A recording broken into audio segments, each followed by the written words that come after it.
Welcome to Audiobook 365 Stories. There was once a queen who had a little daughter. The daughter was still too young to walk by herself. One day, the child was very difficult, and the mother could not calm her down, no matter what she did. The queen became angry.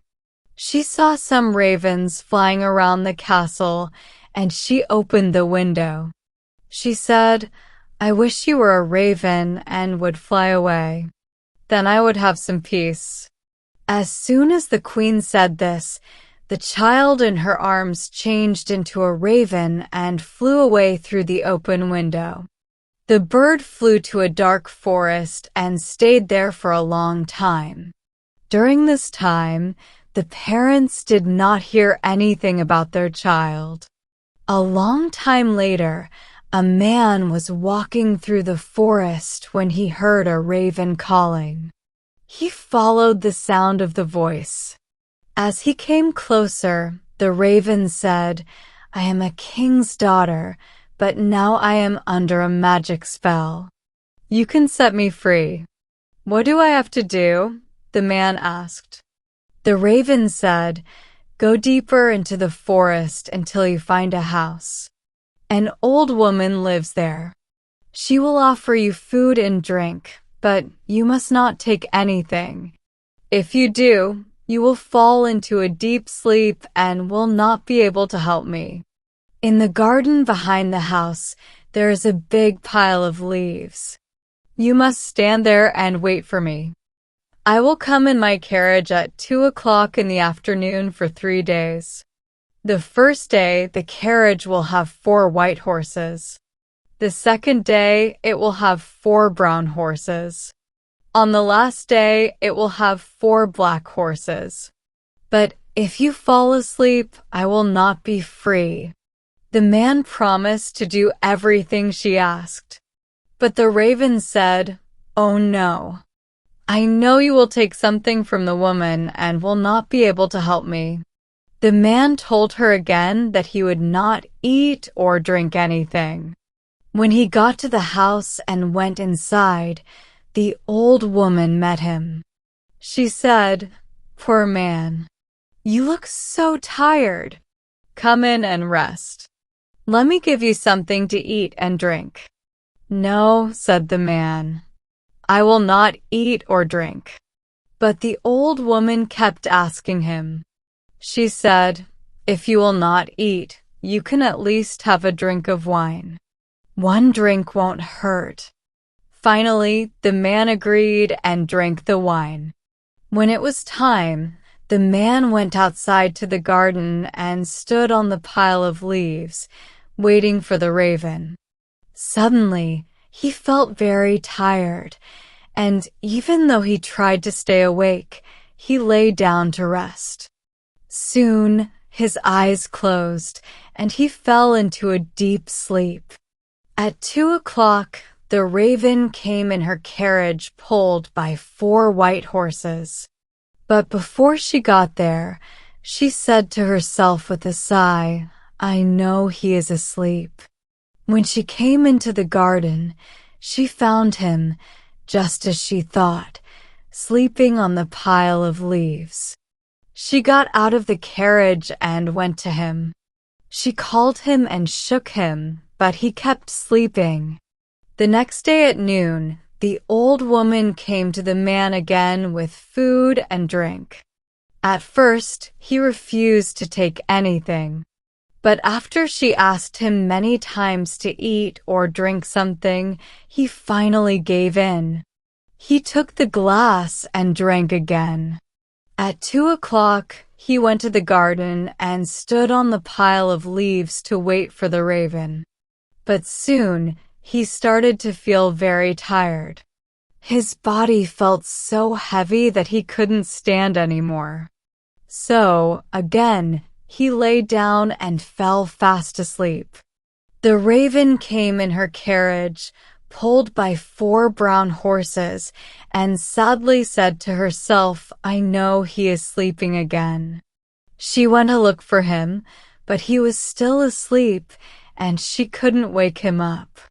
The next day, the old woman asked him, "Why are you not eating or drinking? Do you want to die?" He replied, "I must not eat or drink." But she put food and a glass of wine in front of him. When he smelled the wine, he couldn't stop himself, and he drank a lot. When it was time, he went to the garden to wait for the king's daughter. But this time, he felt even more tired than on the other days. He lay down and slept deeply. At 2 o'clock, the raven came again, but now her carriage, horses, and even her coachman were all black. She was even sadder than before and said, "I know he is sleeping again, and he cannot save me." She found him still sleeping and couldn't wake him up. She placed beside him some bread, meat, and a bottle of wine. These were special because no matter how much he ate or drank, they would never run out. Then, she took off a gold ring with her name on it and put it on his finger. She also left a letter. In the letter, she explained about the food and drink. She also wrote, "I see that you cannot free me while you stay here. But if you still want to help me, come to the golden castle of Stromberg. You can do this." After leaving the letter, she got back in her carriage and went to the golden castle of Stromberg. When the man woke up and saw that he had been sleeping, he felt very sad.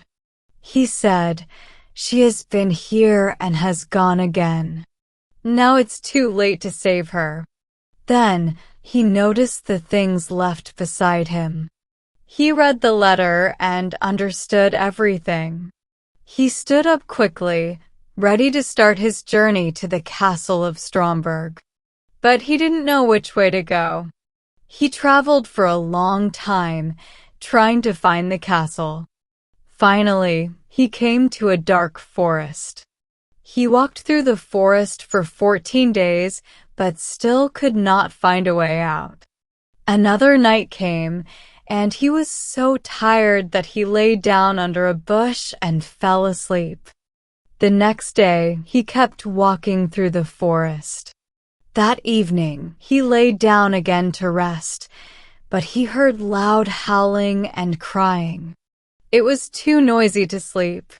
He waited until it got darker, and people began to light their houses. Then, he saw a small light far away and walked toward it. The man saw that the light came from a house. It looked small because a giant stood in front of it. The man thought, "If the giant sees me, he will kill me." But after a while, the man got brave and went forward. When the giant saw him, he said, "It is good that you are here. I have not eaten for a long time. Now I can eat you for dinner." The man replied, "Please don't eat me. I have food that will make you full." The giant said, "If that's true, I won't eat you. I only wanted to eat you because I had no other food." So they went inside the house and sat down. The man gave the giant bread, meat, and wine. Even though the man had already eaten and drunk from them, the food and drink never finished. The giant was very happy with the meal and ate until he was full. After eating, the man asked the giant if he knew where the castle of Stromberg was. The giant said, "Let me check my map. It shows all the towns, villages, and houses." The giant looked at the map, but he couldn't find the castle. "Don't worry," he said, "I have bigger maps upstairs. Let's look at those." But even on the bigger maps, they couldn't find the castle. The man wanted to continue his journey, but the giant asked him to stay for a few more days until his brother returned with more food. When the brother came home, they asked him about the castle of Stromberg. The brother said, "Let me eat first, and then I will look at my maps." After the brother had eaten, they looked through his maps, but they couldn't find the castle. Finally, they found an old map that showed the castle, but it was very far away, thousands of miles. The man asked, "How can I get there?" The giant replied, "I have 2 hours of free time. I will carry you close to the castle. After that, you will have to walk the rest of the way." The giant carried the man very far, to a place about 100 leagues, 300 miles, from the castle. The giant left him there, saying, "You can walk the rest of the way." The man traveled day and night until he reached the golden castle of Stromberg. But the castle was on a glass mountain. When he looked up, he saw the enchanted princess riding around the castle and going inside. He was very happy to see her and wanted to get to the top of the mountain.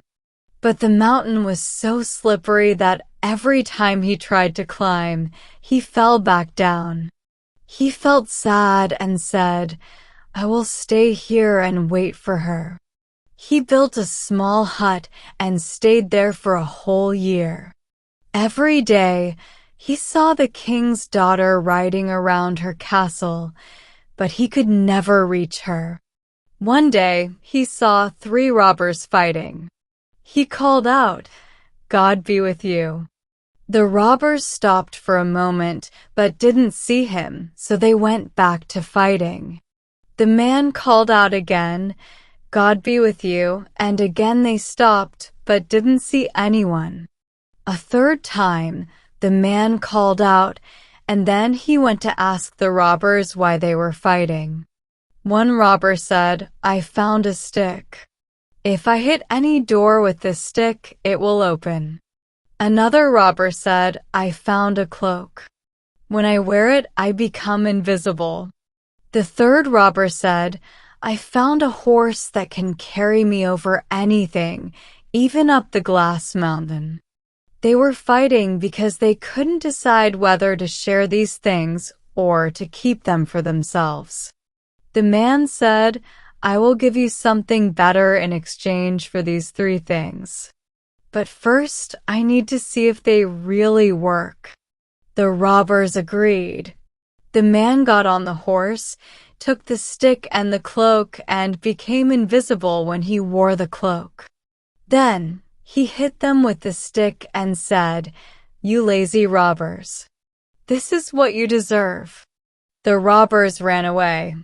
After that, the man rode the horse up the glass mountain. When he reached the castle gate, it was closed.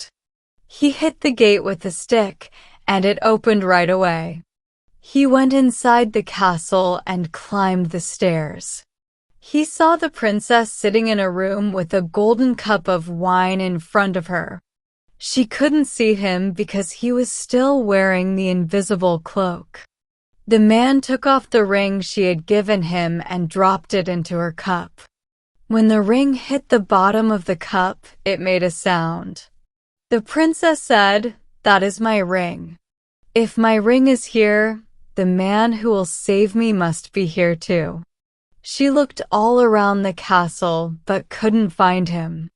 Meanwhile, the man went outside, took off the cloak, and got on his horse. When the princess came to the castle gate, she saw him and cried with joy. The man got off his horse, took her in his arms, and kissed her. She said, "Now you have set me free. Tomorrow we will get married."